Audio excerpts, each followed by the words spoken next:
price that we need to pay for what we call the verifiability.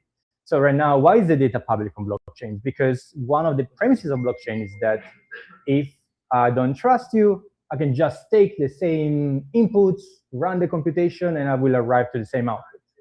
But this is also, whilst it's amazing because it removes the need for intermediaries, it also creates privacy problems because now everything is public. And everything is public means that we can steal it. People can know how much you're earning. We can snipe into payments for our supply chain. My competitors, I can see how much they're paying. I can see how much my colleagues are paid, and I can go to my employer and say I'm quitting because this other person is paid $10 more than me. That is not great, and is definitely not how the real world works. So how do we solve this problem? So what if there was a way to have verifiability of computation, but keeping all the values hidden? And this is exactly the premise behind fully homomorphic encryption. So if you had the word before, it's been thrown around for a very long time. And some people have been in the cryptography world have been calling it also the holy grail of cryptography, because fully homomorphic encryption allows exactly that. So allows to encrypt values and to run computations over these values whilst they are in the encrypted form. The way it works is by taking values and encrypting with a universal key. So this universal key is basically the public key that we are now used to we know the word private and public key is the key that is used by the Zama network, where everybody can encrypt values with this key, and we can run computations on values encrypted with this key that can be decrypted only by whoever has the underlying private key. Yeah, I mean, this is exactly what I explained. You can encrypt values, and the problem is that if we're talking about the context of blockchains, there might be cases where people don't know each other. There's not an easy way to share this public key around, how does Zama solve this problem? The idea of putting this key, the key pair into a server, of course, is not possible. We know that it's not a good practice for anything crypto. So what Zama came up with a solution is to split the key in multiple shards and to give the key to a private network of validators, also known as an NPC. So no single entity into this network has the ability by themselves to decrypt the values. You always need a threshold of, for example, at least 10 of them to agree to reconstruct the private key and decrypt the values. Yeah, but so we're saying, what is the value of encrypting some values if then we cannot change them, right? So this is what I was hinting about before, about the problem that FHE solves. And the FHE solves exactly the problem of running computation over encrypted data. How does this work? I'm not going to go much into detail on the cryptography side of it, but basically allows to encrypt values, as I said before, under a public key that is known in the network. And once the public key is known, everybody can rerun the computation over encrypted data, and only the person that has the right to decrypt the result is able to decrypt it. This means that now, for example, you can allow a non-trusted server to run computations over your data because your data is encrypted, and your server is not able to tamper with your data, but you will be able to receive the right result at the end, and only you with the private key will be able to decrypt it. Yeah, here is an example, right, of how do we sum balances between people. So what do we do at Zama? So as I said before, Zama is a company focused on fully homomorphic encryption. It's actually by far the biggest team doing this, and is based in Paris. It's around 100 people big. The vast majority of them are PhDs in various disciplines like cryptography and computer science. It's a very academic type of company, and they have released various libraries, but the most important ones are TFHERS, which is a public open source Rust library that allows anybody to run their own fully homomorphic encryptions, and it is widely used by many teams across the world. Even people that don't build on Zama, they use that because it's the point of reference in the FHE world. And then they built the FHEVM, which is what we're going to talk about today, because FHEVM is basically the is the way for us to add fully homomorphic encryption into smart contracts and make it that work with blockchains which are not natively private. This is not updated. The testnet is not only available. We have already the mainnet available, and token was already launched. So that happened already months ago. And this is perfectly fitting for anything where privacy is important, right? From voting to transfer to DIDs. I like to use Zama, for example, for data storage. You can imagine that one app that I created, which is also interesting, is the ability to create recovery wallets. Now, since all the data is inside, is encrypted, even if it's on a public blockchain, you can put even your private key, your seed, into the public blockchain, and allow, for example, a number of people to get together to decrypt your private key if you lose your original wallet. So to make some more practical examples of how this works, let's talk about token transfers, which is the bread and butter of everybody doing anything on blockchains. How does it work? So you can integrate Zama very easily by using what is called a ERC 7984 confidential token standards, which is a standard that we created together with the Open Zeppelin and other companies in the industry, and it mirrors the semantics of ERC20 interface. There's no, of course, there's some difference, but it's not completely different. So we try to have the transfer, the balance of, the approval, all those mechanisms that are battle tested and we're all used to use. They are all in there. So if this is how an ERC20 token works, and we're very familiar with that, this is how a confidential ERC20 token would work. So it is basically working by doing what is called the symbolic execution. So all the values that you see on the public blockchains are actually hashes of a chain of a previous interaction. So from here, you see that, for example, we are casting as a encrypted uint64 the value of initial supply. So initial supply here is a clear text value. So you pass it using, it's not encrypted, it's a non-encrypted value, the 64-bit uint, and then we pass it to this library called FHE, and we do the casting as an encrypted 64-bit value. So from the moment onward, what happens is that we have created a symbolic execution symbol that the Zama network can follow to know the full history of every encrypted value. And in fact, if you go and read the balance, it will look like gibberish. You're not able to read it. Yeah. So probably the thing that I was there's a lot of resources, but the thing that I wanted to do today is to ask to any of you who is interested into smart contract development, if you would like to do some vibe coding or coding together of some of these things. You can also do live on the screen, so you see how simple it actually is to integrate this. There are various resources, so I want to send you to docs.zama.org. If you have any questions, I'm here. But I would also love to know if you're building anything, how we can help you.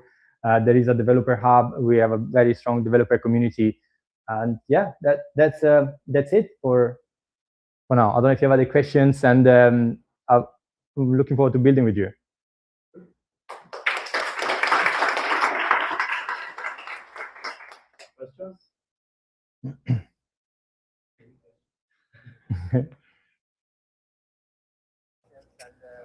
I will go. Thanks a lot for the talk.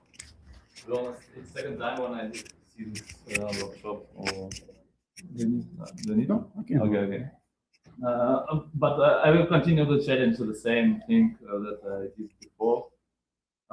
It looks like you are looking for event compatible blockchains because you're trying to change ERC20 for ERC another. I don't remember the number of of the token that you were trying to introduce. But what is the purpose of Ethereum? Purpose of Ethereum not to exchange value. If I want to exchange value, I will use Zcash Bitcoin. If I want to use app, mostly it's impossible to use Zama. So first thing here for me is like, I don't see your use case on Ethereum blockchain because mostly people, if they want to, as I said, send the value and they want to do that anonymously or confidential, they will not use Ethereum blockchain or Ethereum compatible blockchain. They will use some other privacy solutions. And second thing here is like, if I'm thinking about this as a developer, I'm thinking, okay, I can do that. I can do the smart contract that will use your token standard, not ERC20. But what I receive for that, also I receive a lot of pain in this because mostly nobody know how to do that. Mostly exchange will not list me somehow. Mostly Uniswap will not work with my token. So it's like I will receive bunch of problems and only some confidential transfers. What is the reason for me to use it? And here I still don't know. This is my feedback. I don't have a lot of questions because I saw that and already asked it to Aurora. Thank you for your talk. No, thank you. No, thank you for the honest feedback. But the question is, you mentioned about Zcash and Bitcoin, but how do you transfer privately stablecoins, for example? If you want to do it in a self-custodial way, of course, if you don't care about self-custody, you can go through exchanges. Exchanges are legal mixes, basically. You can put money in there, and then they lose the public traces, and you can send to somebody else. That's fine. But if you want to do some stablecoin transfers, what are the choices right now? They are very, very limited, or there's no choices that allow you to do that. Except unless you want to do that with the solutions like Tornado Cash or with solutions like privacy pools. Railgun is another one. Yeah. So the problem with this solution is that I use them personally. So I'm a big fan of all of them. The problem of these solutions is that they fall short at two things. One is reputation when you want to interact with the real banking layer. So if you are trying to deposit something that has been transacting via Railgun or via Tornado Cash into your, I can talk for experience because that's what I'm building, right? So at Raycash, we do need to screen all the deposits because we want to, if you want to pay with your Raycash card, you need to have clean money. You need to be able to spend as much as you can. But if you are Lazarus Group depositing $1 million, we need to be able to stop you. And the only way that we can do that is through Zama, because Zama allows to create what is called programmable privacy.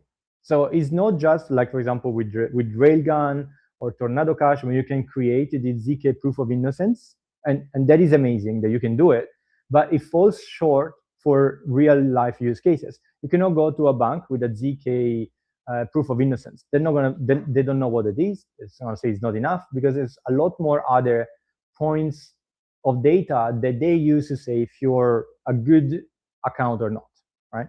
The difference with Zama is, and with the programmable privacy, is that you can program the rules, and you can program things like let's say that you want to go to get some information, you want to go and get a loan at your bank. All that your bank needs to know is that you have a balance of more than $5,000, for example, right? They don't need to see all your balance. And what you can do with the FHE is that you can program to say, I allow my bank to see this information. I give due scope to the bank only up to this amount, and you can basically take the data and use it like if it was money, because then you can split it, you can change owner, you can replicate it, and you always remain in control of that, which is much more difficult to do with things like ZK, where once you have created a circuit, that is stuck and is, again, this is not because I love ZK and I come from many years working with that, and all these technologies are useful. But if you interact with the real banking layer, it becomes exponentially more complicated. So this is one way I answer to your question. I know that, and as a developer in Zama, I do feel the pain to adopting a new standard. That you feel the pain of learning yet another library and all the quirks that are, of course, not super intuitive when you get started. But the goal of Zama is also to A, make it easier for developers, and B, foster adoption. There's a lot of conversation now going on with of course, with the centralized exchanges, with DeFi protocol. We're going to add yield. Actually, we're talking, I cannot say much more, but we're talking with some of the biggest protocols in DeFi. So it will happen that you're going to be able to use your ERC 7984 directly into the DeFi protocols that you're used to. And that is actually something that, as innovators, I don't think we should push back too much against. Of course, innovations come at the cost of, yes, some growing pains, but if the innovation is good enough, then you look back and you think that it was worth it. I don't think that the ERC20 was adopted by everybody in the beginning, so was the ERC 71 and all the other standards that became the standard only after a long adoption effort from both the creators and also the people in the community. So if it was easy, I don't think we will be in this house, basically. Okay, my point mostly is that someone needs to create their own application to show developers the process of why I, as developer, need to use your standard and what is the process here. Because I understand what will be the cons, but what is the process? Yeah, I know why here, like, go into some, I don't know, pop-up villages or something, because you're trying to create the ecosystem and you want to someone try to build on your stack, but without some big application that's showing the process for that, I don't see how it can work. Because if you are looking on the past, nobody did that without their own application. For ERC20, it was ICO that show the whole process of ERC20 that you can get the token easily and somehow sell it, sell it. And yeah, I think that Zama want to create this ecosystem. They need to somehow have or find someone. Maybe you're trying to find someone who will build big app on the Zama, but it's hard for like indie developers, as I think mostly are here. Or you need to create by your own big app that a lot of people will use. Yeah, we did some of that. The token launch of Zama was one example of that. I think that $120 million were transacted, were shielded through the Zama app. So we have a Zama, it's called Portfolio. We have basically, I can maybe show it to you. We have this app called, I'm going Portfolio.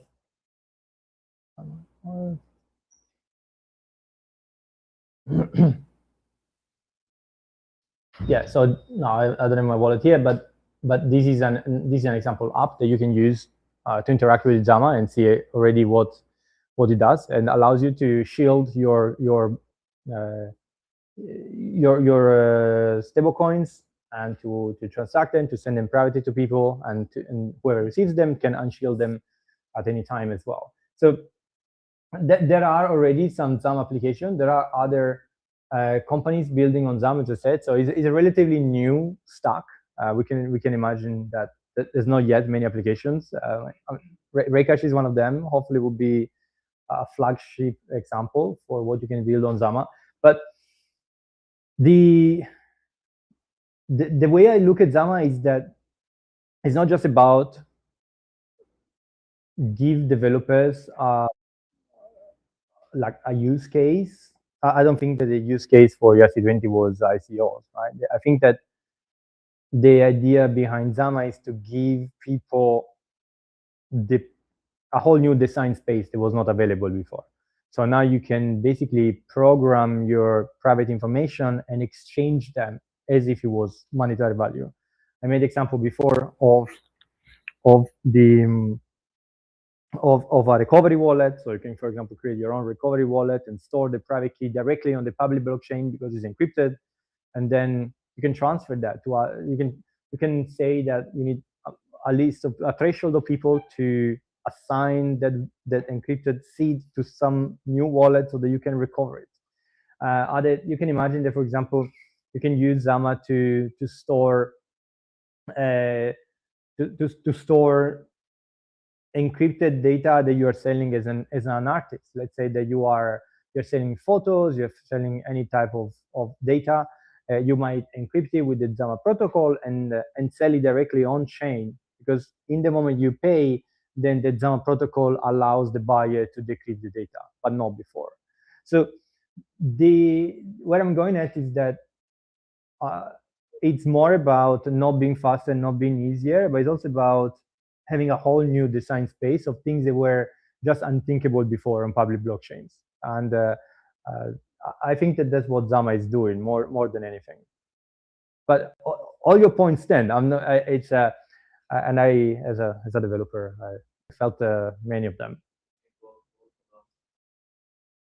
I thank you for your presentation. Actually, I'm thinking about and trying to build already some system which is very close to these ideas. It uses some privacy on Ethereum blockchain. And I have actually a lot of questions and actually topics to discuss more, but I will try to fit it into a couple of questions. Like, why did you choose Ethereum, or why did Zama choose Ethereum, not Solana network, or special complex configurations inside it? Yeah, good question. First of all, the computation that happens on the Ethereum blockchain are actually pretty simple. So if you follow the library, what the library does is that it is a chain of, it's like a graph, right? Every value is created, and when you do, for example, value A plus value B, what happens is that, so when you create value A, and then you have the hash of value A, and then you create value B, and you have the hash of value B. And what you do when you want to get value C, you run the operation, which is the sum of the hash of A and B, and create hash C, plus some other operators to know that there was an addition, for example. But the Zama computation on the Ethereum network, the Zama library doesn't really do that much. So the Zama library works as a way for the Zama network and the Zama operators to follow all the operations. And when you go to the Zama network and say, can you decrypt the value C, the network knows how to reconstruct that value from scratch and give the value to you. So that's why, even if, of course, there is some overhead to add that into Ethereum network, it's not going to make it millions and millions of gas to consume to sum two values, for example, like other encryption schemes will do. Which encryption things for MPC do you use? Show me your secrets or something? There is another presentation about that. I don't really have an exact answer on that. I know that they do. I can get back to you on that. No, I can get back to you. I don't know exactly the scheme they use. I'll let you know. Do you have any crazy idea how Zama can be implemented in the real world workflows or businesses? What's your favorite idea or crazy idea about implementation of Zama in the future, or maybe for the future?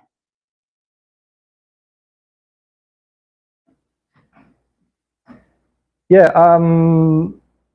If we don't consider the most obvious ones, which are, of course, finance and voting is another, governance is another important one.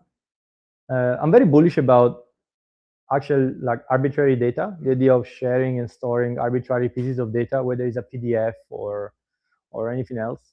All you need to do is to store an encrypted, for example, file somewhere, even in a public AWS S3 bucket, and store the private key that encrypted that value into the Zama network, and then you can sell the private key, which means you're selling the file. I think that if you look at many of the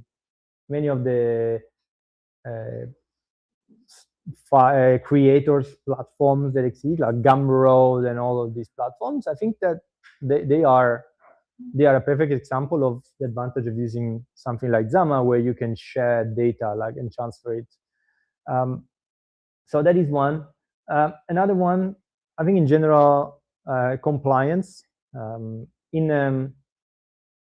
Europe, for example, we have a regulation, no? Yeah, but in general, like for compliance, for example, if I mean this is in Italy, right? So if anybody asks to your bank information about you, even if it's the government for an investigation, your bank sends you a letter and say, hey, somebody asked this information, we had to give it, and here it is. But the same is not for many other cases. So the idea is that since all the decryptions, all the decryption requests happen publicly, now you can have data that if this data needs to follow some compliance requirements, like the ability of a third-party company or the government to be able to decrypt it, you will also be able to see every time that happens, and you would be able to see that somebody has requested your data, and that I think it would be the first time that happens with blockchains, because right now everything is either public or private, right? So the use case, for example, what we're doing with the financial use case is that we grant to the ability to some chain analysis tools that say, okay, overall, most transactions are clearly not carrying any risk. People not doing anything weird. But if we have any suspect about one transaction, they have the ability, and the customers know they have the ability to go and see more about the transaction. And when they do it, it's actually leaving a trace. So it's like having a public Grafana dashboard where everybody can see the logs of what people have asked. Thank you. So first comes the innovation, and then comes the regulation. First, people created their own tokens, and then came the standard of ERC20. Yeah. And I'm really thankful for the work with Zama and OpenSet for creating ERC for shielding the tokens. But now comes my question of the compliance part. Is it able to program what kind of fields are being confident, and which kind of fields are not being confident? So, for example, I can program around the ERC tokens that either the values are being hidden, or the people behind it are hidden, values are open. Is the ability to do this kind of thing? Yeah, I mean, it's on you to program. It's actually maybe easier if I show.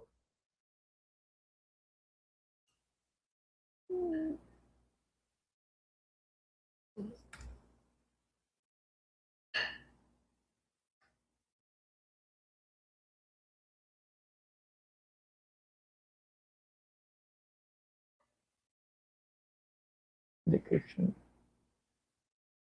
So all values are, when you create a value in Zama, it's always encrypted by default, but it's on you to decide how that value can be decrypted and by who. So when you create a new value, a value is added by, we call it the ACL, the access control list. So it's a list of addresses. Every value has an owner, and it's on you to decide as the owner if you want to give ownership to other people, which is the ability to read this value. And here, okay, for example, you can see that you can decide to take a value and make it publicly decryptable. So if during runtime, the values are still able to see what's behind. No, during runtime, no, because because I mean, depends what you mean by runtime, right? So in the execution of the smart contracts, no, the values are encrypted, because what happens is that, let me see if there's an example here. Basically, we can have like fully confidential swaps as well. You can do any arithmetics basically on Zama. You can definitely do that, and we're working on encrypted swaps. It's not a trivial problem to solve, because one of the problems is that, for example, swaps in particular, let's say something like an AMM. So for you to make a transaction into an AMM, you need to know the full composition. You need to know how much is on side A and side B. I need to know the total of it as well. And if you don't know that, then you don't know if it's worth it or not to make a transaction. You can make a swap, but maybe it's a totally out of market price, and you lose a lot of money. But if you make, and you can do, right? So yeah, but you can program the value of the sides to be public. Then yes, you can. But then if you make the transaction private, but the sides are public, then after every transaction, I can see how much they changed. So yeah, the transaction was private, but you let something else change that can allow anybody to infer what your transaction was about. So with AMMs, it's a bit complicated for that reason. And the solution that we found is to do batching. Basically, the idea is that we allow multiple people to make multiple swaps, and then only after I don't know 10 minutes, or when we reach a certain threshold amount of money, then you make the actual swap on Uniswap, and that works very well if you don't care about making the swap immediate. So what people learn from the outside is that the total sum of the swap was, I don't know, $10,000 for Ethereum. Just like this temporary private. Yeah, basically yes. Yeah. Ethereum will have like encrypted name pools as well. Yeah.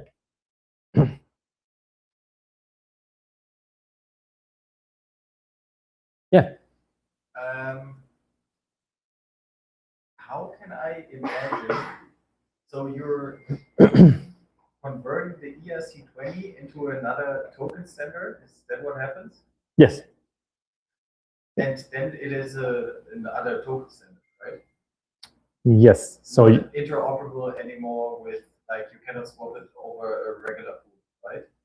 Not directly. You need always something in the middle, like the example that I made, the swap batcher for Uniswap.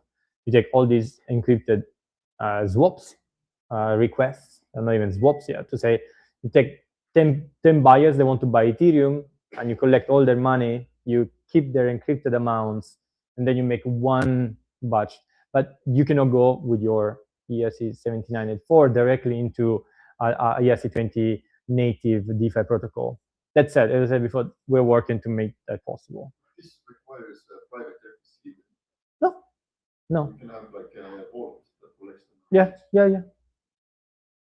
And how can I imagine Zama? Because it's not a layer 2, right? No.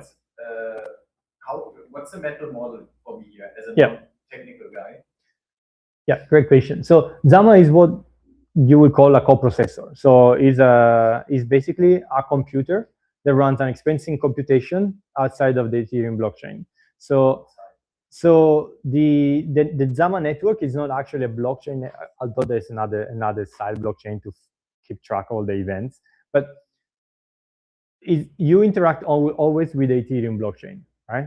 And there is another network of computers looking at the Ethereum blockchain and doing all the very expensive and complex fully homomorphic encryption computations, and then keeping track of all the values and how they were created. When I say the network does this, I mean does the computation over the encrypted values.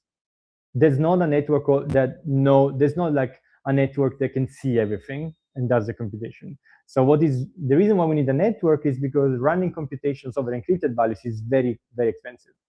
So you cannot possibly do that directly on chain. And the mental model is to think, as I said, I mentioned before, the symbolic execution is like when you do something on FHEVM, on the library, you can think of it like a C pointer. You create always like a pointer to a value that is stored somewhere else.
In two steps for this reason.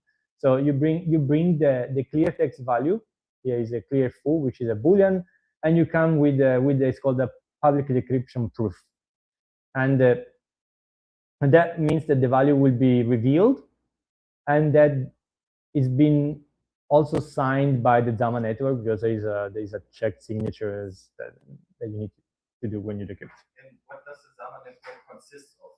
Validators also, or what are these operators? You call them operators? Yes. So there is divided in between is 16 operators, and there are validators, and there are also what's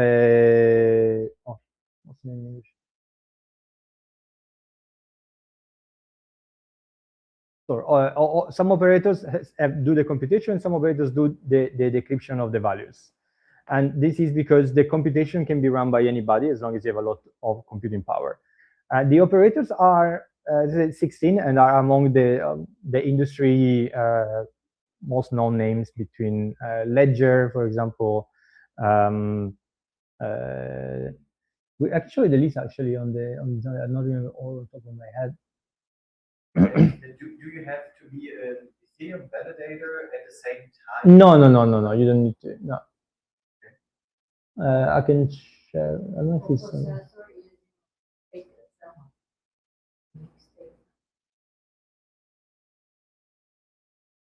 I can share the list with you somewhere. I don't know where it is now.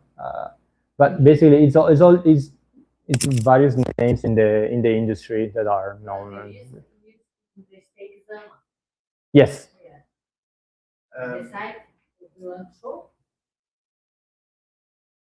You're saying it's in stake? Is the list here? Yeah. Thank you. Yeah.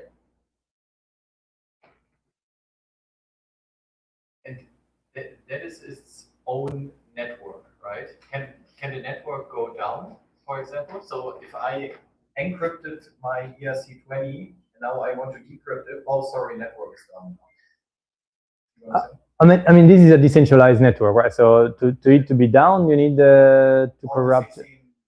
Yeah, or of course there are some choke points because you don't talk to them directly. There are some networking spots where there's some entry points, but we have multiple of them, so that we have some redundancy to avoid that. But they cannot happen that all of them are down and you cannot access your values.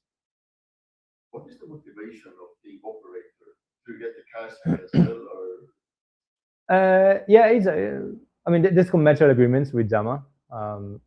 Even I don't know the details about that, but definitely there is some.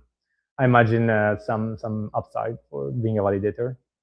And if FBI comes and says, like, we have information of these wallet address, Yep. Lazarus, really bad guys. Yep. Can they unlock this? Can they look into that wallet, or can they block the interactions as well? Yeah, that's a good question. They can look if the threshold of validators is enough to decrypt. So let's say that, for example, you need at least 10 companies to do that. But there is I don't know, the Italian government, because I'm Italian, is doing some investigations over me.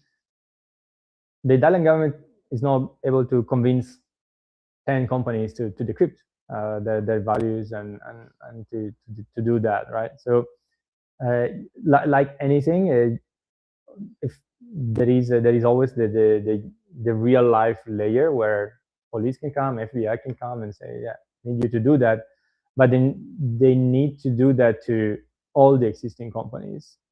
Because even if they go to just the Zama net, for example, Zama is a company, to the Zama net, Zama, there's not enough. Zama doesn't have the ability to do that. They cannot force the network to decrypt values by design. There is a consensus. They need a consensus, yes. And what is the threshold?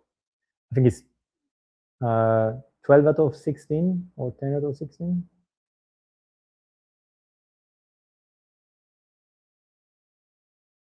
Is there any plan about do verifiable FHE? And so what is the timeline? And second one, is it possible to have this set of operators to be permissionless? How? Because right now it's completely black box for everybody to use it. And if you think about what happened last month, it's possible that every of this company has not KM guy, and like how I can verify that not something happens with that operator says, and that my I don't know black box value is okay. Yeah, it's a great question. Zama is working on verifiable FHE 100%, and that's it's not a trivial problem to solve. And the other way is to also have all these companies being risking their reputations if they do any of their if the computation is not correct, and any computation is not correct since the computation is run multiple times for every operation. If one operator does a computation and they tamper with, it will be immediately visible. So it is that's the way that we are at the moment solving the problem, but the verifiable FHE is next. And to answer the second question, also the public list of operators is also on the roadmap, but it will come after the verifiable FHE. Because yeah, you can imagine that is pretty important. And the other thing is that you need it's not that trivial. You need to run. It's not like running your light node. You need to have the ability to run a pretty important infrastructure, both in terms of computation, of storage, and network. So higher hardware costs. Yeah. And it costs a lot to run it as well. Yeah. So it's not like spinning up your light node.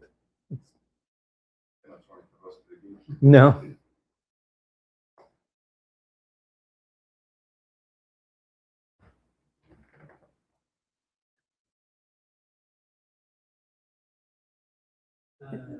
Is there like an easy way to demonstrate the board in this case?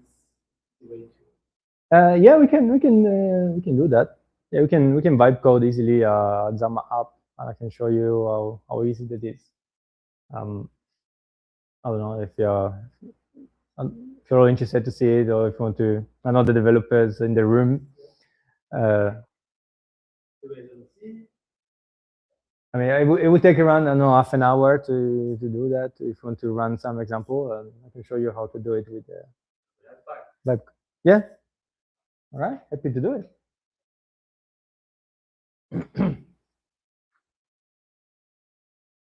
Alrighty, so let me just.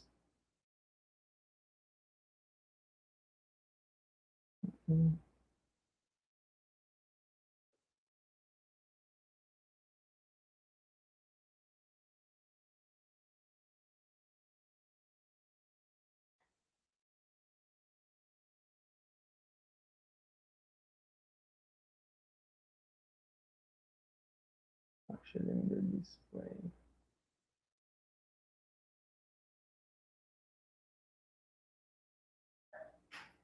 To do all the vibe coded things. So I cannot really. I cannot really see. I'm gonna bring this editor here, and I'm gonna bring it back because I cannot see the screen.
Okay.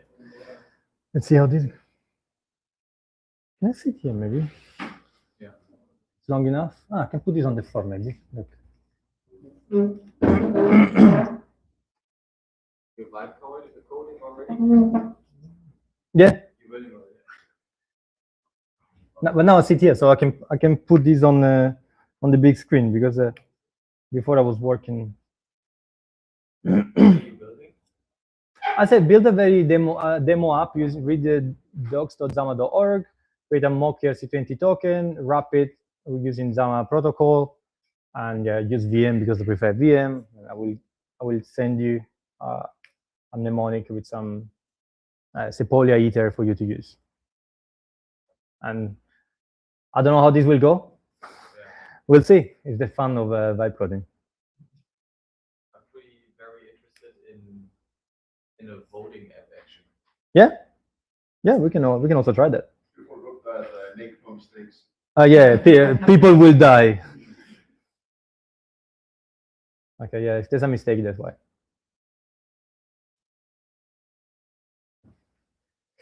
Yeah, more than anything, I forgot don't like dangerously skip permissions, as I keep asking questions. This is a new window.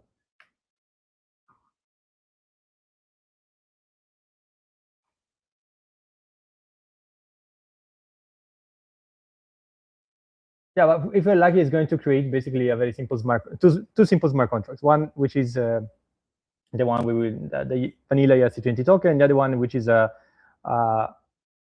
wrapper for that token.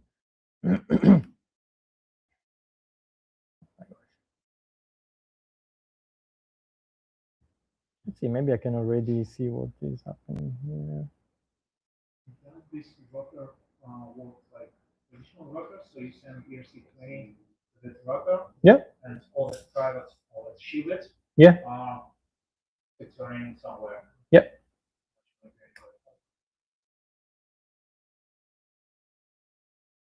Oh, sorry for all the wait. And just to clarify, sorry, one more time. So I'm having my ERC20, I'm wrapping it, I'm sending it somewhere, I'm unwrapping it, right? So it was an anonymous transaction.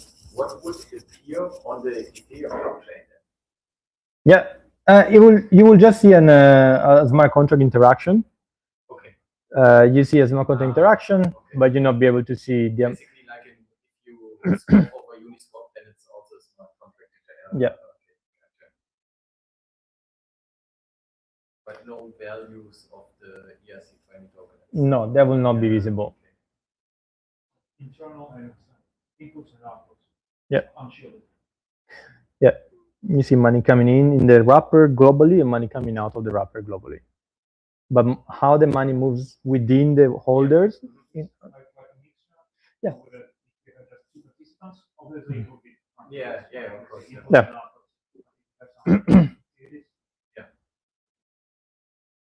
Yeah, that's correct.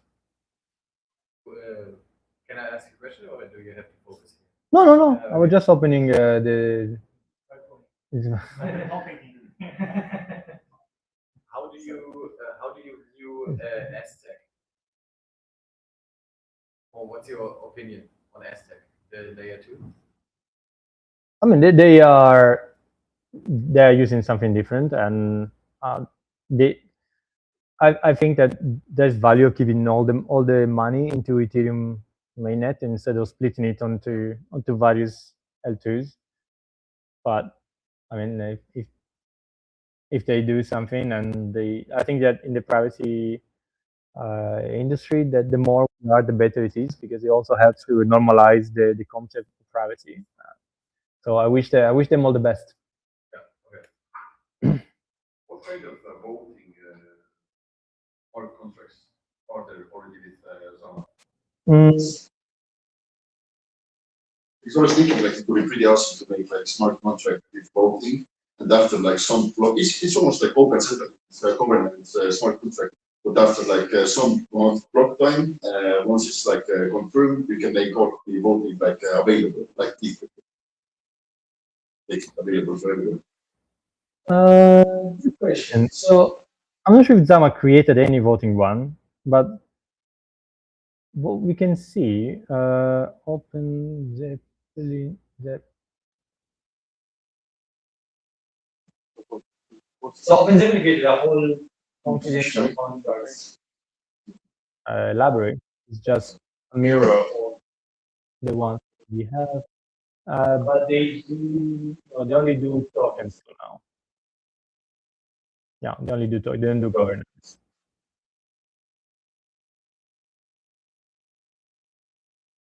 No.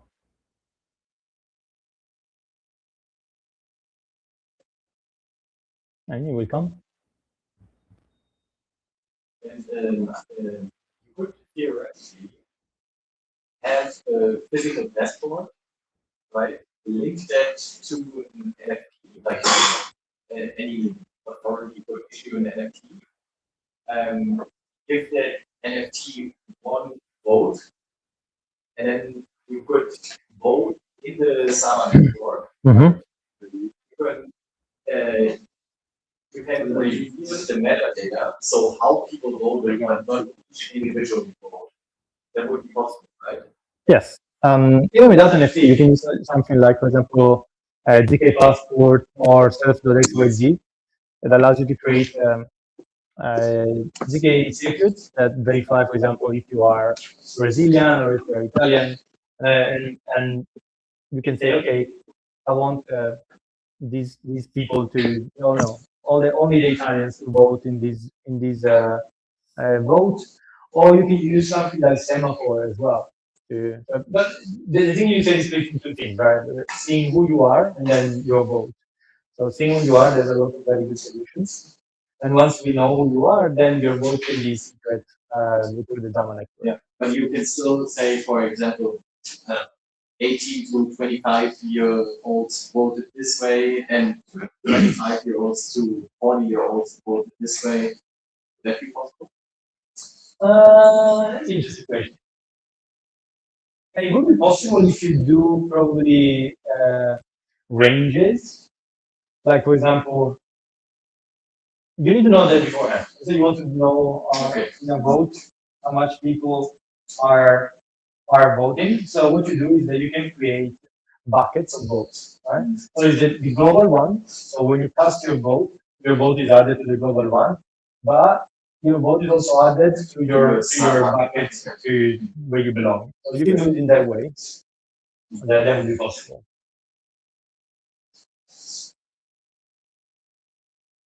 All right, let's see if we have it. We don't.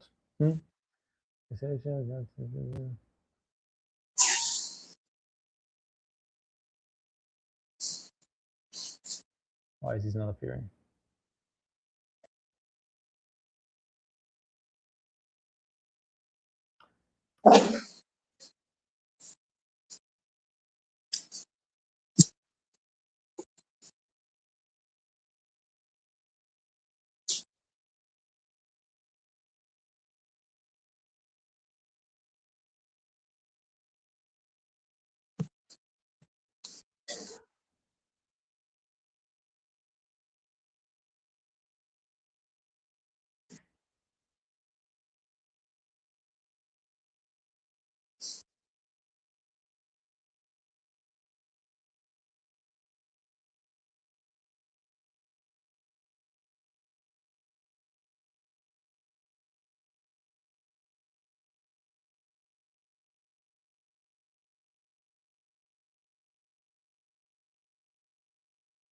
Okay, so in the meantime,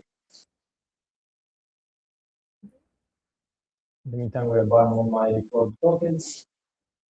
Is there any other questions? So one question for you: who has used any privacy protocol, and which one? And do you want to share some experiences of why you use the one and what problem you're trying to solve? So what is in general your experience with privacy protocols, if you have any? So I haven't used any privacy protocols on Ethereum.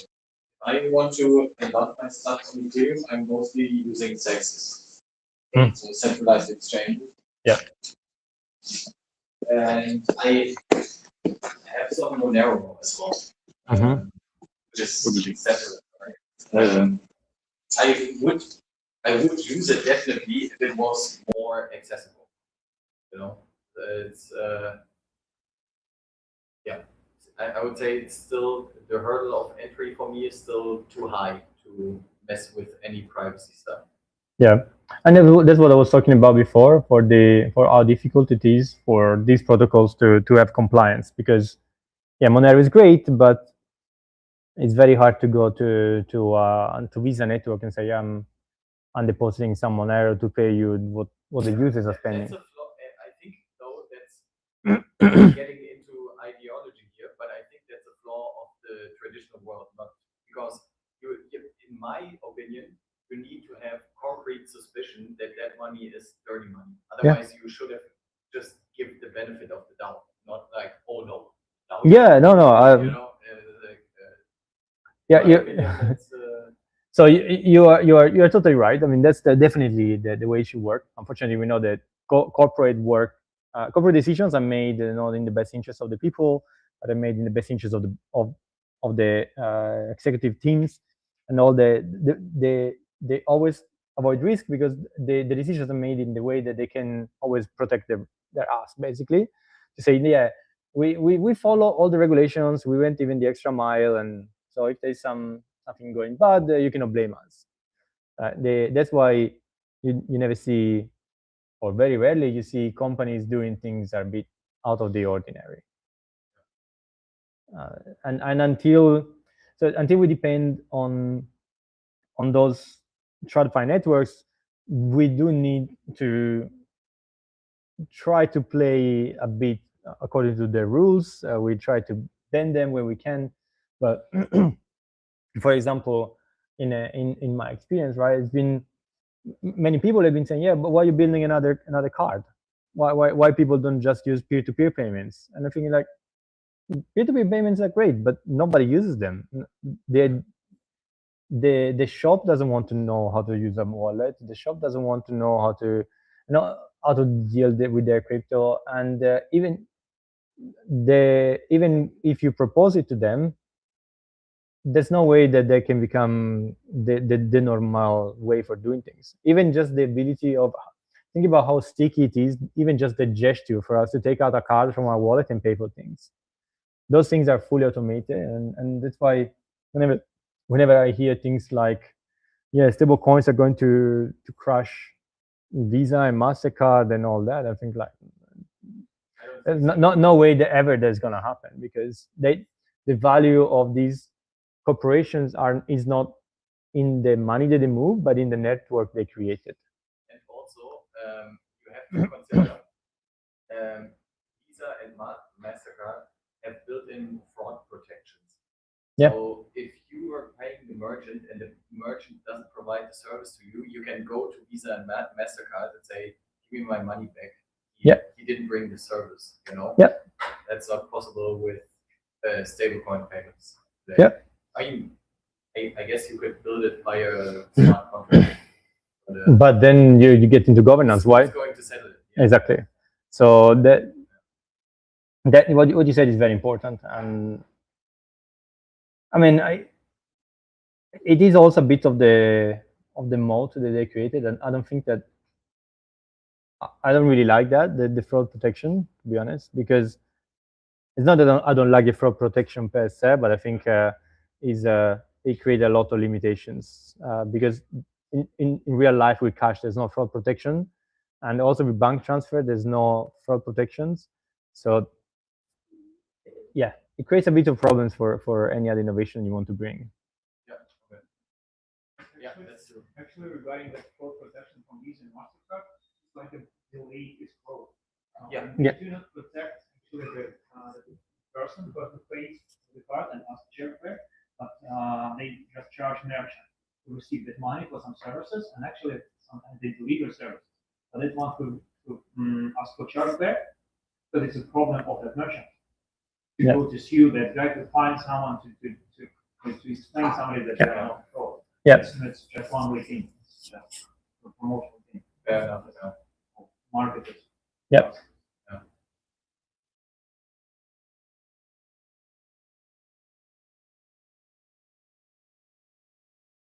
In the meantime, I can show also some of these smart contracts and how they work. This becomes more intuitive when you see it.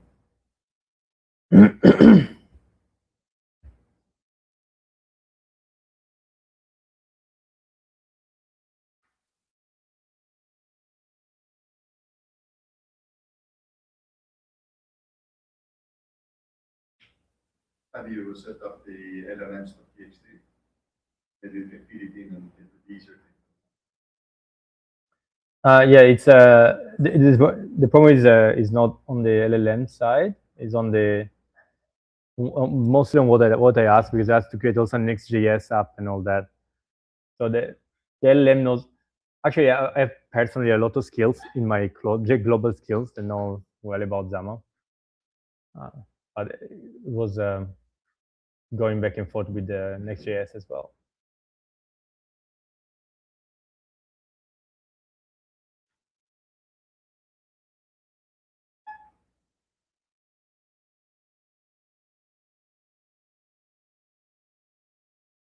Let me do one thing in the meantime. I'll bring this back here so I can monitor.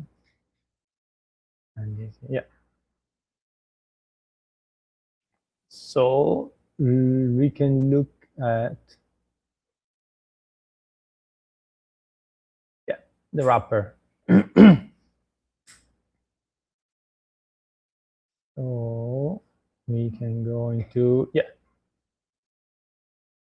go into the wrap function. So this is what I was talking about before, when you would just when you just can basically call the wrap function, specifying how much you want to wrap in ERC20 amount and who you want to send it to, and the smart contract will just pull the money from you, and they will just mint the equivalent amount in FHE. So it calls the mint function, and basically it means to this address the amount that you want to encrypt. But who can you call to get the balance of the ERC20 token? How much you have? Good question. So you do that. I can show it here. So in the Zama network, there are two types of decryption. There is the public decryption and there is the private decryption. So the private decryption is done by asking you to the network using your sending a message with your Ethereum address that you want to decrypt a certain value. And if you are the owner of that value, then you will receive the encrypted value off chain, so that you can read the value. Say that there's your balance, then you can receive it and you will be able to see it. So it's not a simple RPC call. You have to do some double shenanigans. You use the Zama SDK, but yeah, you need to do some other stuff.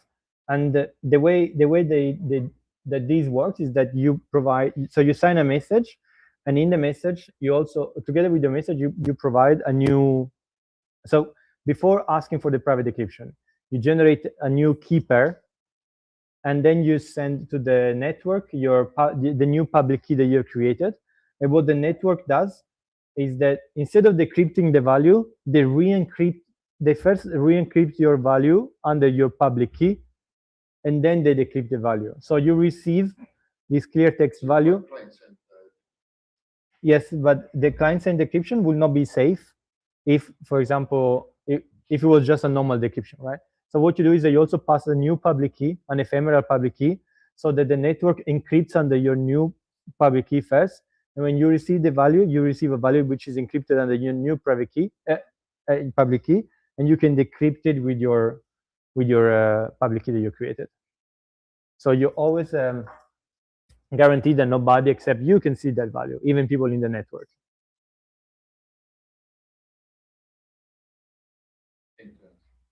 Yeah. Or 10 validators collude. Or 10 validators collude. I mean, that's So I have a friend Let's see what this guy has. yeah. I have one friend in one company, you have another, so you can just propose like the process of adding like more like operators. Like right now, 16 course process of adding new ones. They have to have consensus to add a new one. Or... Yeah, good question. I'm not so sure about how complex it is. I mean, if there's a consensus, I know it's quite complex because every time the validators change, you need to regenerate the public key, because all the operators have, all the nodes have a shard. So if there is not if now the number of validators change, you need a new public key, and to do that takes about 24 hours because the public key is massive, and I don't remember. I think it's in the order of gigabytes. I think it's in the order of gigabytes. So it's a massive public key, and then you decrypt it. So you shard it into multiple pieces. But if even one operator goes offline in the process, then you need to restart from scratch. It's a very long process. And yeah, that's another interesting question. If 6 operators go down all of a sudden, then you have to wait 24 hours in order to. No. If they go down when you onboard, so whenever when you create a public key, there is this process that is very long. but that is only if the operators list is changing. With the current list of operators, you don't need to do that anymore. So Okay, even if they go down. no, if they go down, they go down with their shard, but other people can still use what they have. So that is. If you, let's say, okay, let's say the threshold is, you define the threshold as high, right? I need 13 of the 16 to decrypt my data. All of a sudden, 4 validators go down. What happens? You cannot decrypt your data. You cannot decrypt your data. I mean, if you don't have enough operators up with the to reach the I have to threshold. wait for them to Yeah. go back online. Yeah, but basically, it's because without the number of operators, the private key cannot be reconstructed to decrypt the data.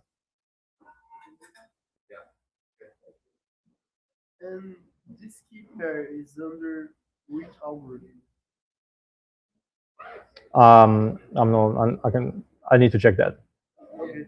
Do you need like any 20 any operators, or does it have to be a specific ones for private key to decrypt your data? No, you ask to 10 the. operators. Does it have to be like the same 10, or So the way it works is that you ask to the network that will make a transaction into the Zama blockchain, which is a private blockchain.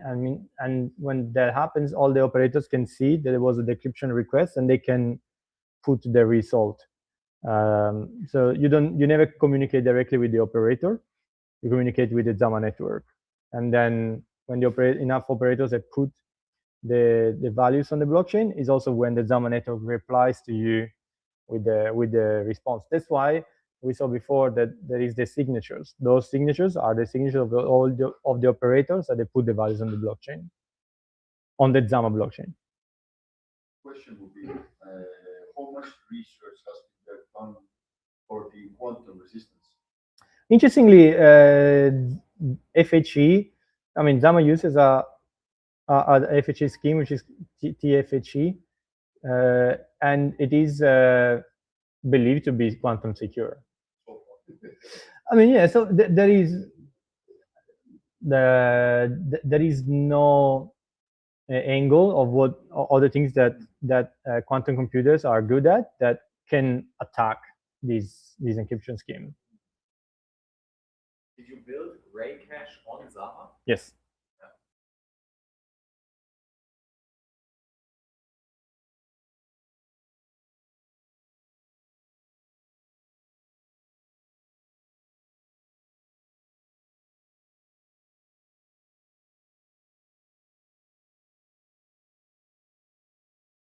tell my mom all day, go back 2 years and 20 Yeah.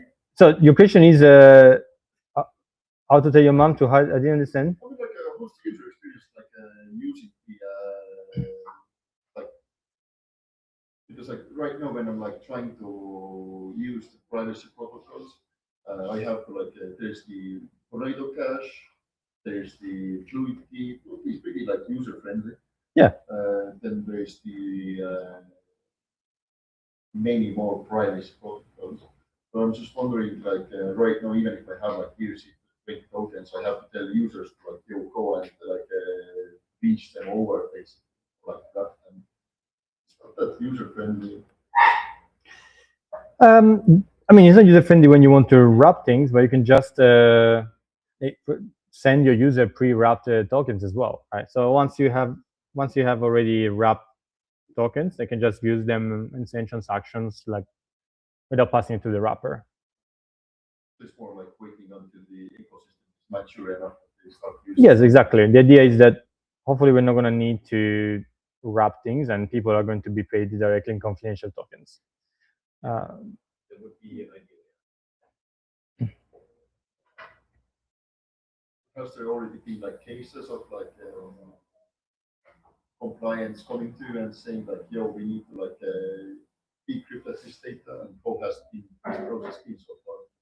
No, that never happened yet.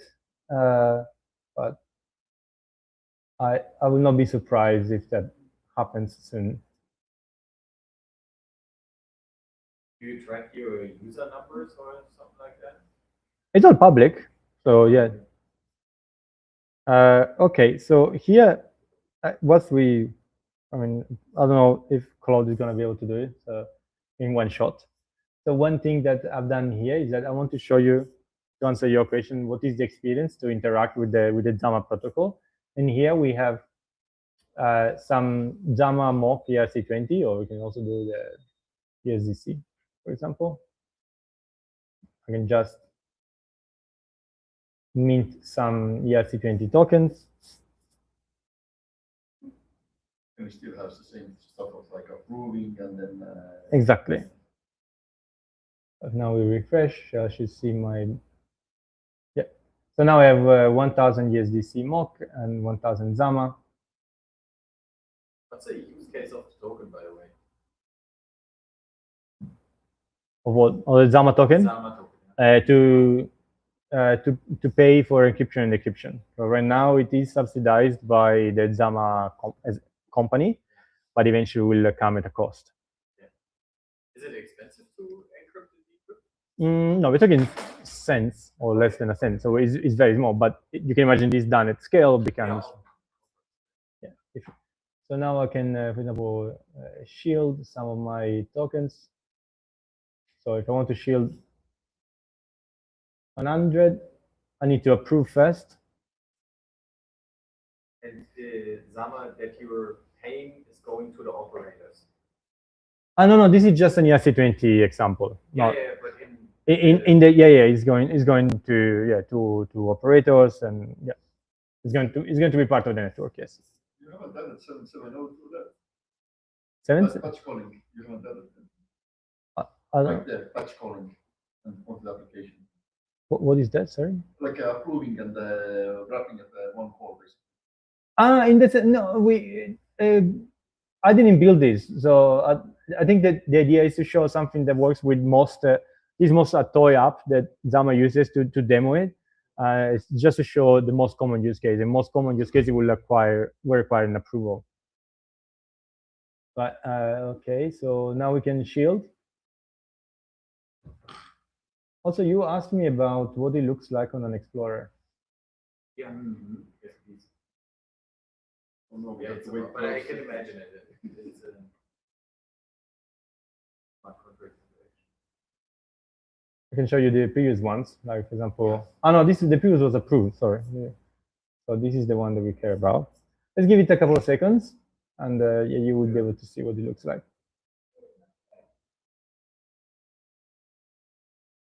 Okay, so you can see basically two addresses have interacted. You can see which addresses have interacted. What you talked about before, confidentiality, right? But in this case, you see that so this is my address. I interacted with this smart contract address.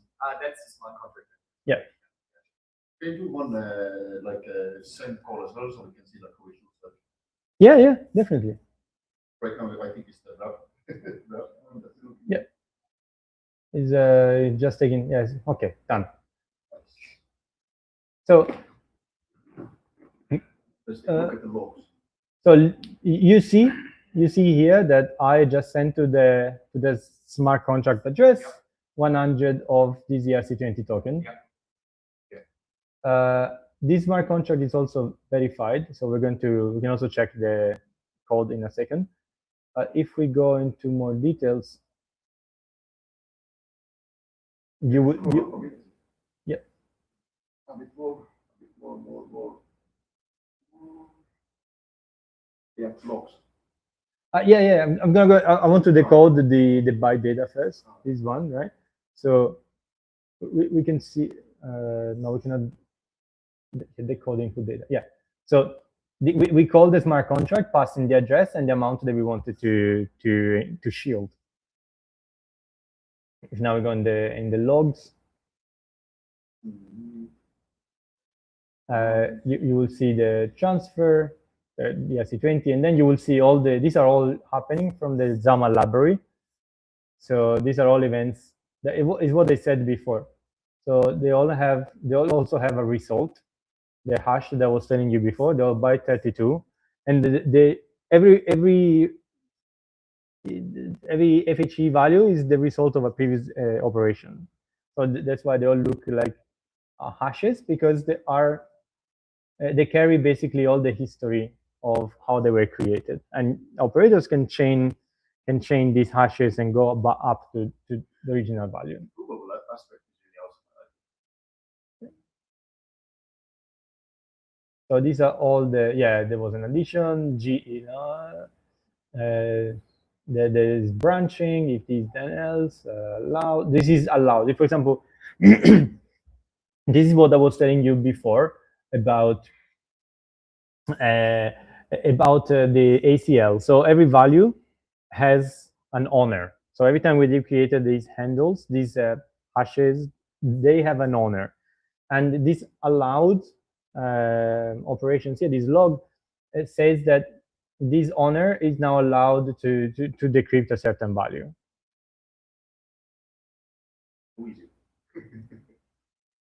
It can be the caller, it can be the smart contract. So I think that this one is the smart contract that we call. Basically, yes. An attack can be that you call a smart contract that actually reveals the amount with a log. If I mean, the smart contract can reveal the amount if he has the code to do that. Yeah, and inside of that you can log the amount as well. Then you can continue with the smart contract inside of the like a smart contract call. You can call the amount inside of the. I mean, it needs to be created in the code of the smart contract. If you want to do that, yes. So that's an attack. No. It cannot be an attack because, for example, the smart contract code is immutable. So I grant the smart contract the ability I grant ownership to a smart contract. For example, for my balance, because I know that the only thing that smart contract can do with my balance is X, Y, and Z. Like the code is already set in the smart contract. You cannot do other things. Yeah. So these are all the different values. Different logs. But now I can also show you how a transfer looks. Yes. So back to the tokens. So now I do have some encrypted balance. Yeah. So what happens here is that when I go to the encrypted balance, in the browser, I generated a new ephemeral key pair. An ephemeral key pair that is used only for this decryption. So the browser knows that I generated this key pair, and now the browser passes this key pair using the signing a message, which is this one, sending a message using the EIP 712, and sign the message and sends it to the Zama network. Says, hey, I want to decrypt this value, and please encrypt it under this public key. So if now I confirm, I send this signature to the network verifies that I'm allowed to make this decryption and re-encrypts the value under my public key.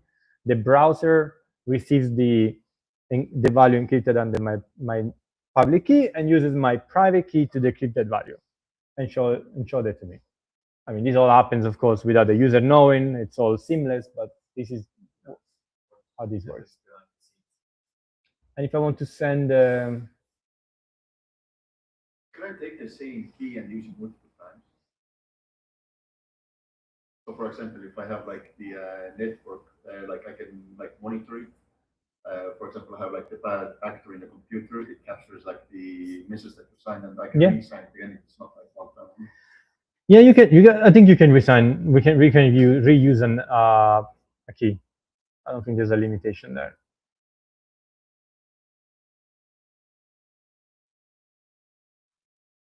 There is no like time constraint. Like after this amount of time, you cannot use it again. No. Would be interesting, right? Yeah. I mean, it would require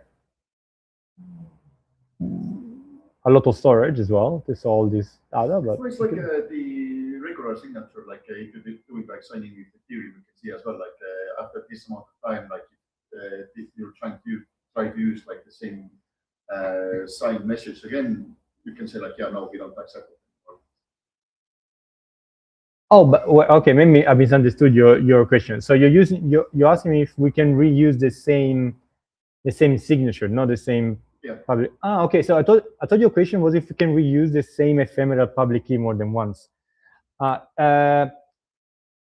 Good question, actually. Yeah, for sure there is the expiration for in the signature. I don't want to give an answer I'm not sure of. But I would think that since there is already an expiration, you put an expiration which is so short that does not require the Zama network to store all those values, and just assume that you get it's short. Like it was like one big hex file that you have to like sign. But it, like in the signature that you signed, you only signed the like hex. You didn't sign like like this time you didn't have like the CVS standards in there. Yeah, there was the expiry date. Oh, Yeah, there was. Yeah. Yeah, it was at the bottom. Okay, we can try it again. I can show you. So now we're sending these values. So the way it works is that now the browser takes the value 95 and it encrypts it under the public key of the Zama network. So the Zama network, as I said before, generated this big public key. Everybody can use it to encrypt the values under the public key. What do you mean by big? It big is because I think it's like 50 mega to download on your browser. Because of the encryption scheme. It's not like the private and public key they were used to use. It's a different type, much bigger. Okay, so now the browser will encrypt the 95, and then we'll send the transaction on the Ethereum directly using the 95 number encrypted.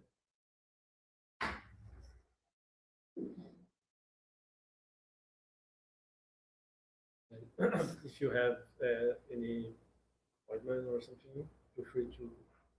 No. Yeah, it's almost 4. So if you have anything. No. Okay. Thank you. No, thank you. I don't. No, thank you for checking. I don't think I have it. The advantage of being in this side of the world. Now you're making me scared. Your company is based in Zama company is based in Paris, right? Yeah, Zama is Paris based. No, so you're operating on European times. Yes.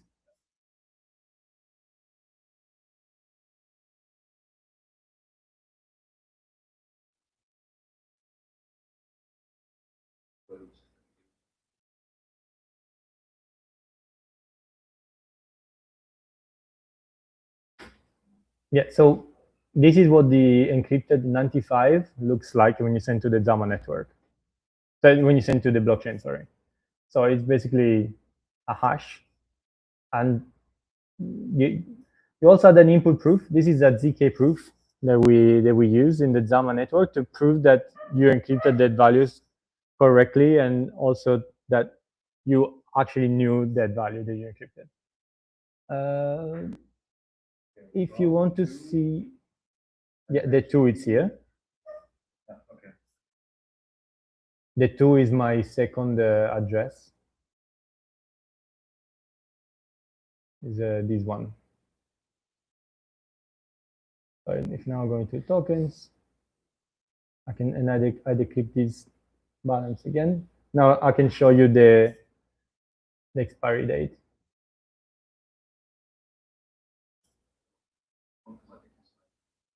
Yeah, it should. Because it stores in the. Let me do with because it stores in the browser.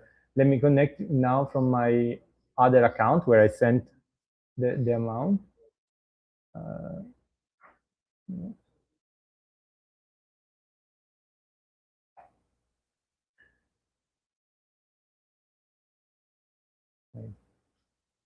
Let me remove this.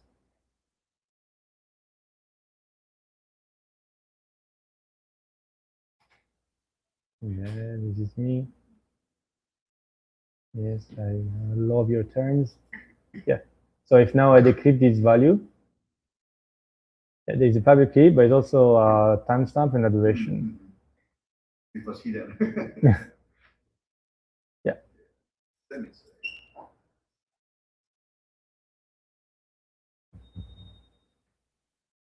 Can you show the Etherscan transaction one more Mhm. time? For the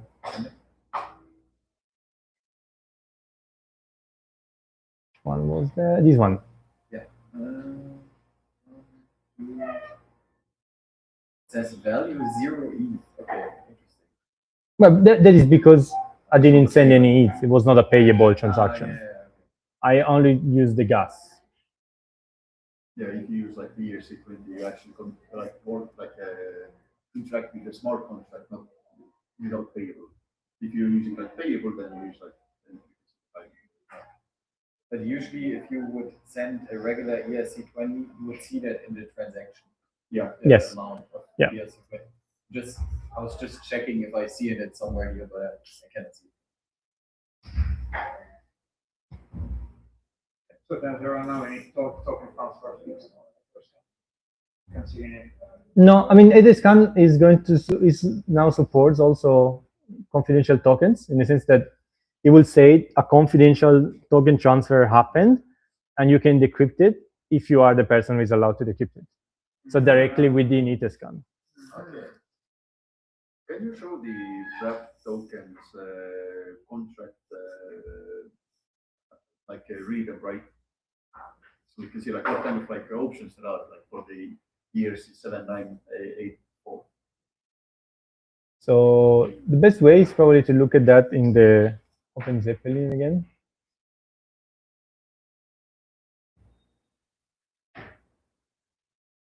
And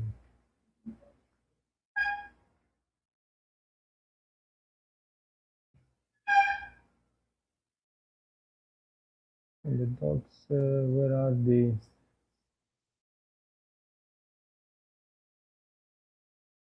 Just like this.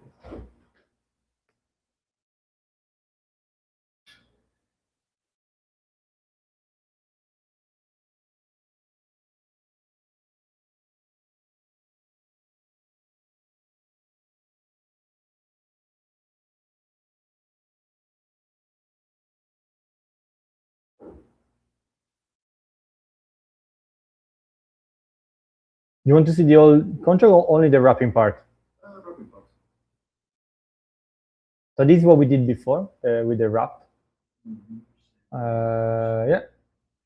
So we pre-approved, so then the user can call transfer from. Sorry, the smart contract can call transfer from.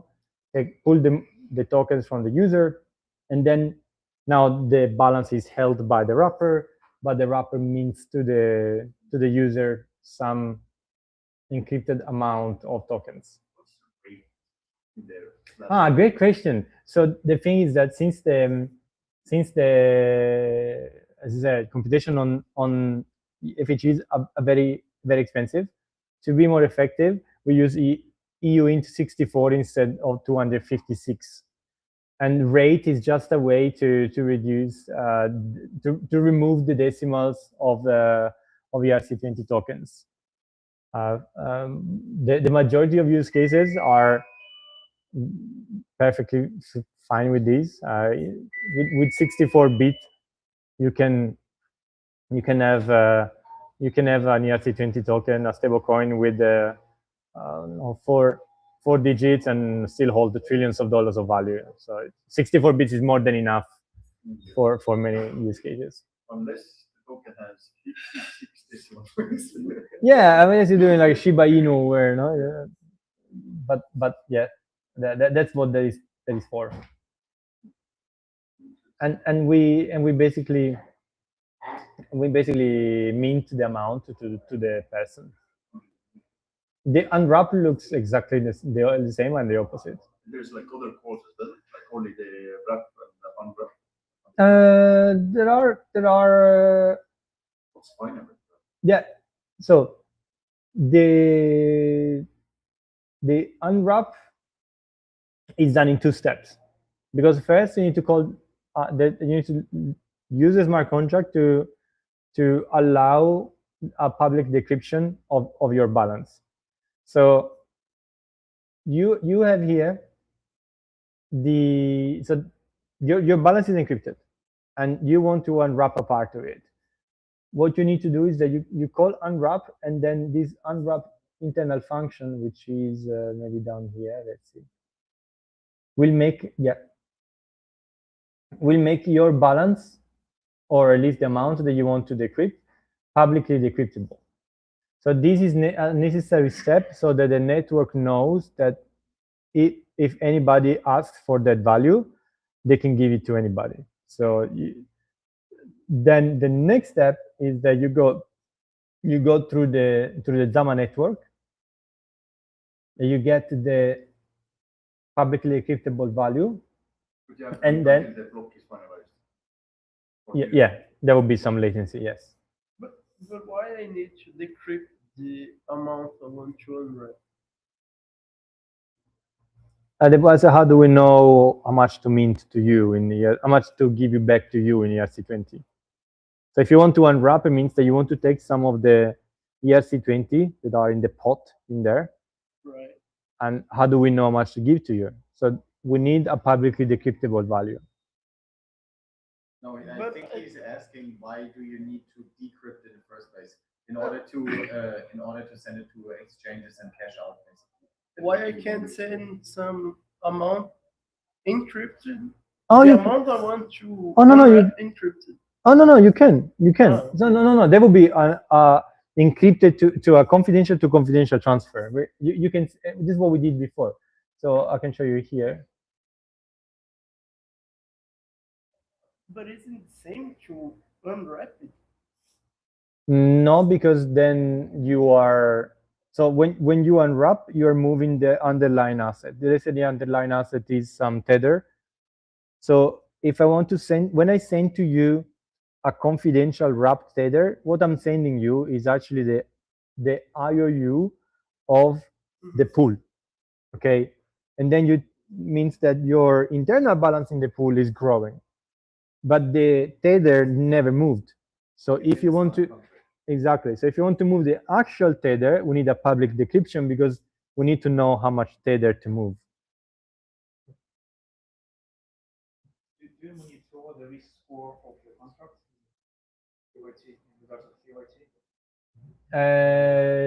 This is totally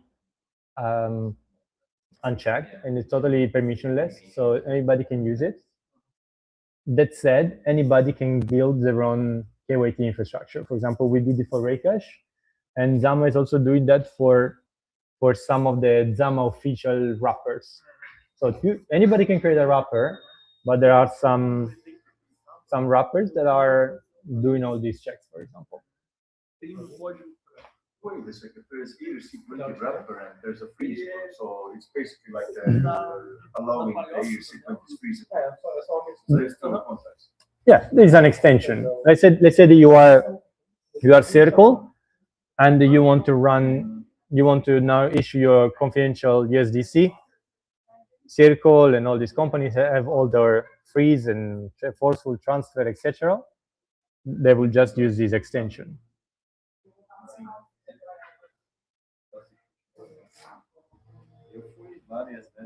Awesome, thanks.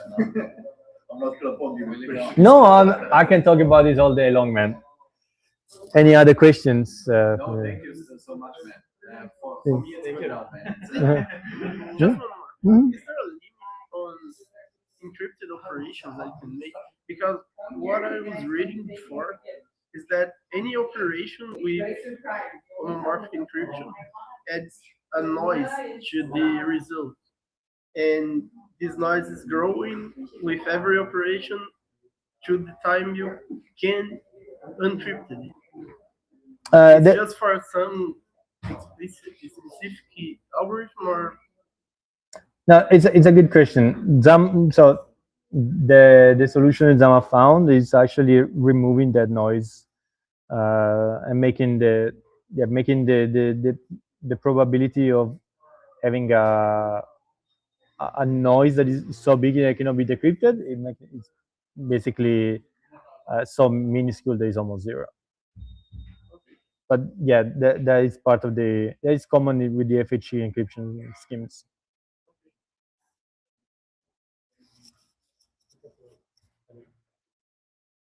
Nossa, eu acho que eu não tenho um usuário. Deixa eu criar o nome do usuário.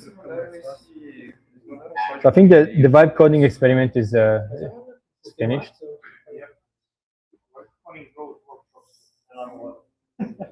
Sorry? Yeah, no.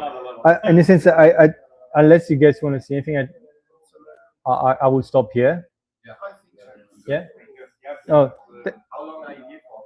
I'm leaving on Monday, so I'm here for a while. That's because my laptop is dying. Thank you very much, guys. Thank you for listening to. Thank you for listening to me. All this time, I thought I was connected with this. I was standing like this. Technology is crazy.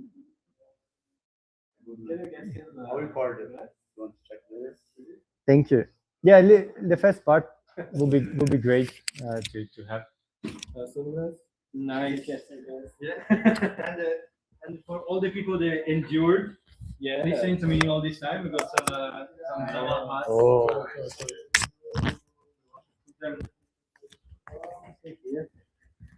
Can take a picture. Yeah. Of the workshop. So it's really interesting. And Ethereum needs a privacy wrapping layer.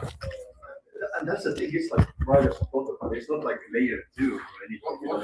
Which of this guy, why do you want to use it to?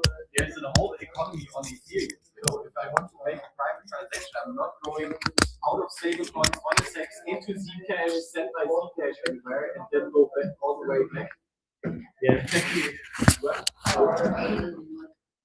Yeah, I mean, I understand the skepticism for new technology, but as you said, I think that we are also in a space where we're all doing innovative things, so it needs some pain.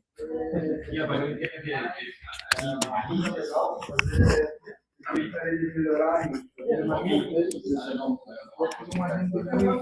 They want to send several coins privately and make it. exactly.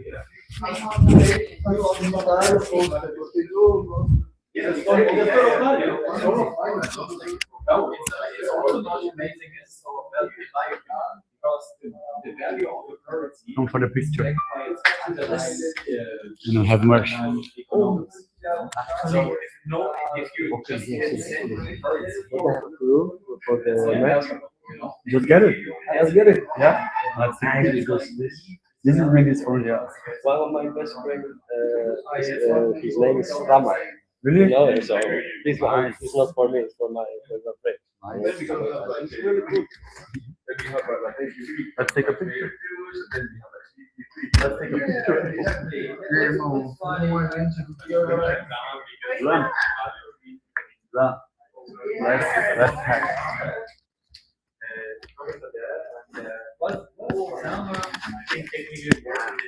Actually, you know, Fiz uma agenda de PT mesmo, padrão. Eu vou mandar pra. Aí, bravo. A gente tá aprendendo, né?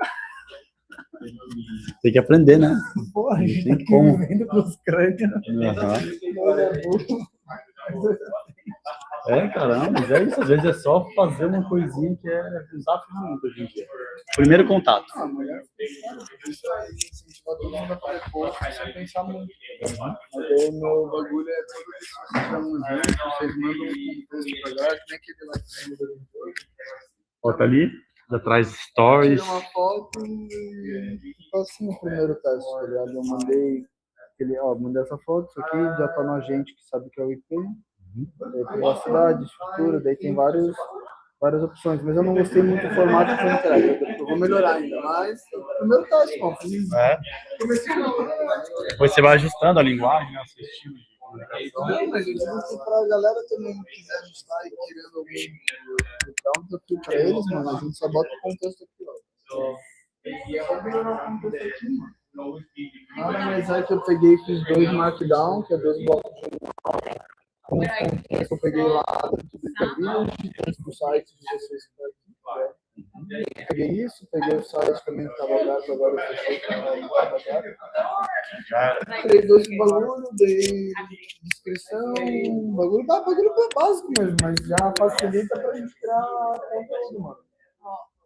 Hoje eu faço no meu dia a dia, tá ligado? Meu conteúdo, ele tem um agente meu que eu dei minhas diretrizes para como eu quero fazer, tá ligado? Pra mim não ficar pensando, mano, eu não posto, fazendo daí eu já, mano, vai. Da hora. Vamos te dar um spoiler.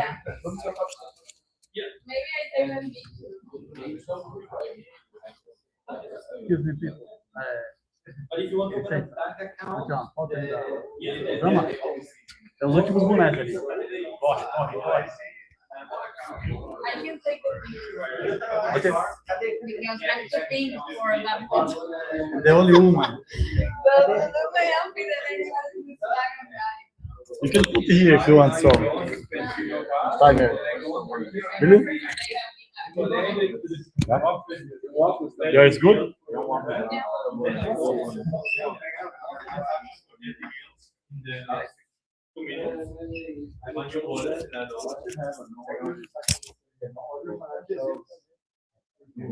And that's why I need the right hash powers. That's a good pitch, sir. That's a good pitch. No, that makes absolutely sense. Bora tá. Don't worry, every face is going to be blurred. Yeah. Am I the only one without the Zama hat? Yeah. ¿Cómo se dice? Junta tudo.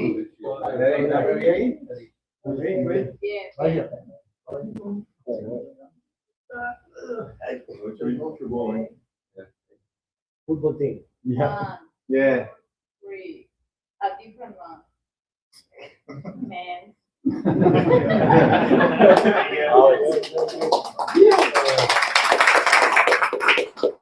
Valeu.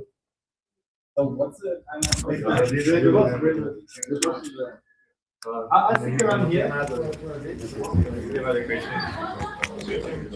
can do just one.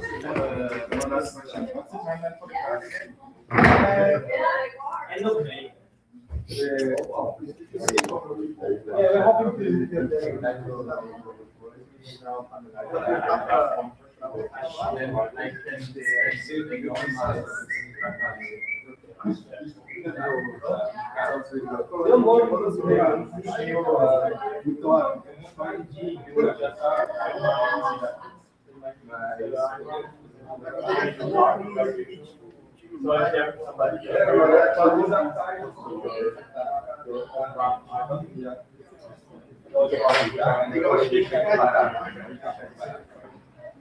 So you see your iPad? I don't need an iPad. Consegui uns adesivinhos da Liquete. Nice.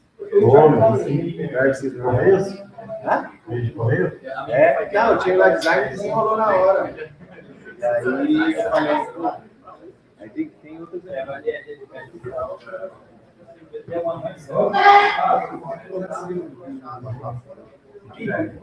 How strict we are. Address I can give you.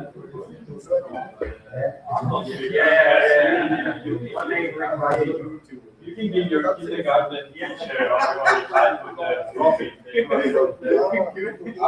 All right.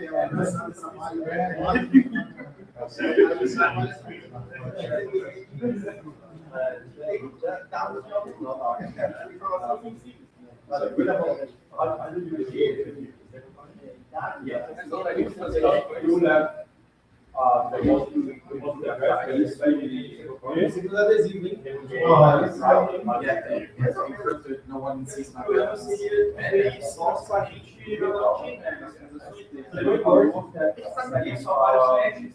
We also create on top of the charity, we also create limits. So when you create a direct deposit address, you will pay into that. For example, if if you right now if you give a wallet to people, right? They don't see what you pay. But with PayPal, you generate a wallet every time.